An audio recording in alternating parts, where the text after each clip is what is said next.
Wheel of morality, turn, turn, turn. Tell us the lesson that we should learn.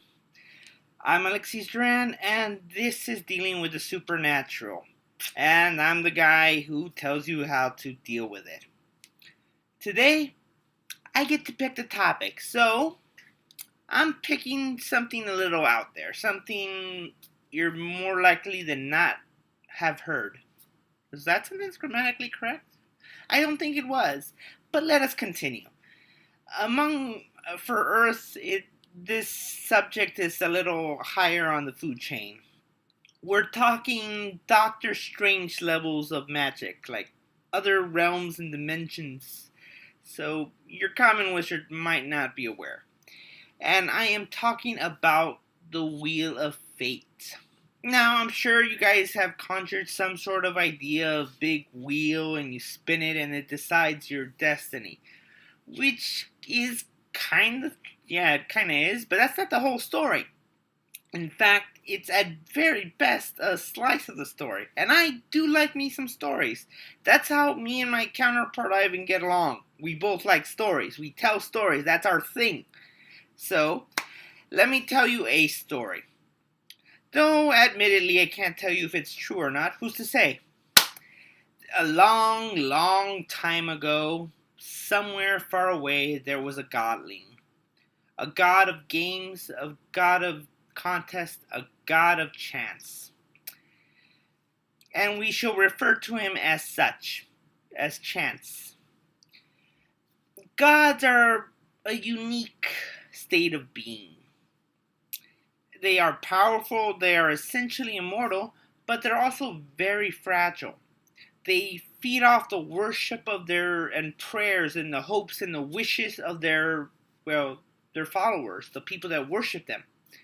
And this is not a state that just happens here on Earth. It's kind of everywhere. Other realms, other planets. So yeah, there's kind of a lot of gods. Lower G, let's not get any things going there. Anyway, Chance, as I will continue to refer him, faced the same thing that at all times a god is aware of. Well, the smarter ones, less arrogant ones. Yeah, about the kiss of oblivion, as some call it. That little whisper, the little calling, something that only those who've reached the level of gods can feel, a tugging at them. When they get to the point where they don't have as many followers anymore, where people don't think of them, don't wish towards them, where their meaning becomes nothingness, and nothingness calls to them, to take them wherever gods who are forgotten go. That is not a place anyone wants to go. Not really. So, Chance got old. He lost many followers for many reasons. Over time, over eons, he lost the worship. And he was getting closer to his end. With what little power he had left, he came up with one final game, one win or lose situation. And that is what we call the Wheel of Fate. This was the deal. Spin the wheel. You make a wish. The wish will be granted, as it should, but you have to pay a price, a punishment. And, well, it's random. You spin the wheel, and wherever it lands, in a potentially infinite number of choices, that's what's going to happen. Yeah. The thing is, if you don't get the record, the thing is, the first one is probably the story I know, the one that's probably going to linger. A woman was dying. She had a disease, an illness, something that could not be treated. So she came to this god, desperate, dying, and the god itself was desperate and dying. So, suitable, I suppose.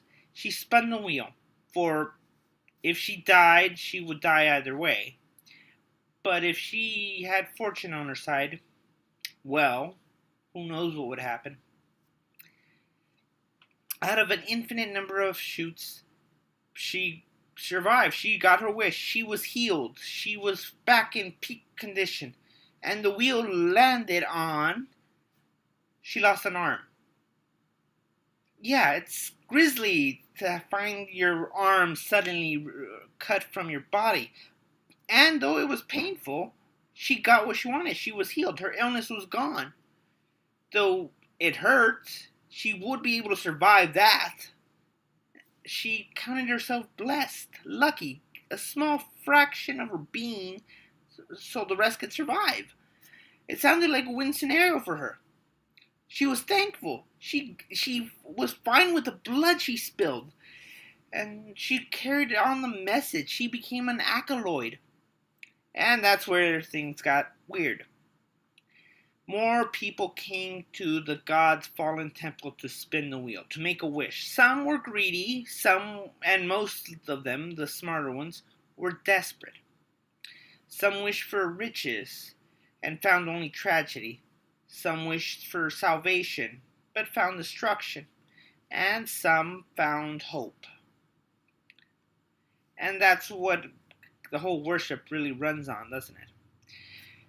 That's the thing about the system Chance came up with.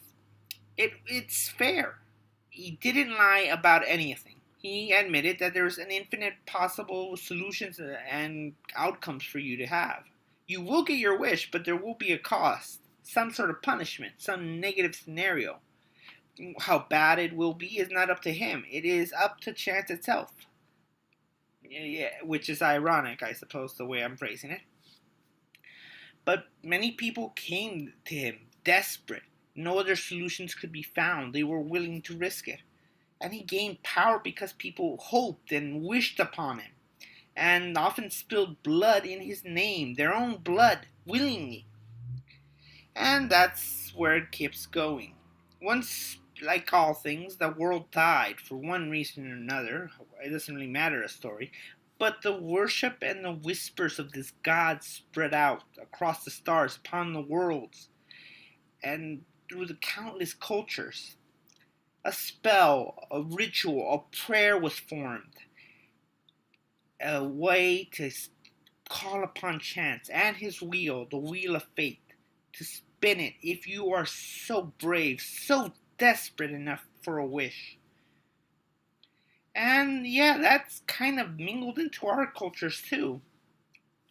It doesn't have anything to do directly with destiny, fate, though that dude, they're kind of a douche, honestly. But Chance, as much as I am uneasy behind the story, the possibilities of this wheel, Chance is not evil. It's neutral. It can be good or bad. It's just the way it turns out at the moment. Okay, now how to deal with it. I know I've been saying a lot just to avoid this sort of stuff. That's been my advice a lot.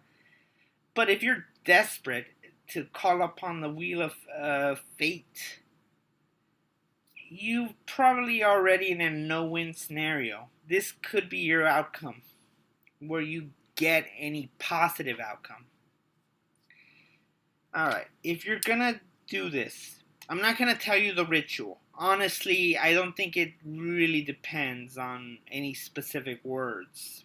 I think in desperation, the hope, the desire is the big issue. And you have to have a lot of it. I think you have to be a bit of a spellcaster at least to make it work. But if you call upon the chance, upon the wheel, it might just show up. The only advice I really have for you guys, if you are going to attempt this, get your affairs in order. Be prepared for the cost. It may be just a small finger. It could be an organ. You may lose the ability to lie, to see the color purple. Or it could be something even worse than death. You will get your wish, but the cost might be something you'll come to regret.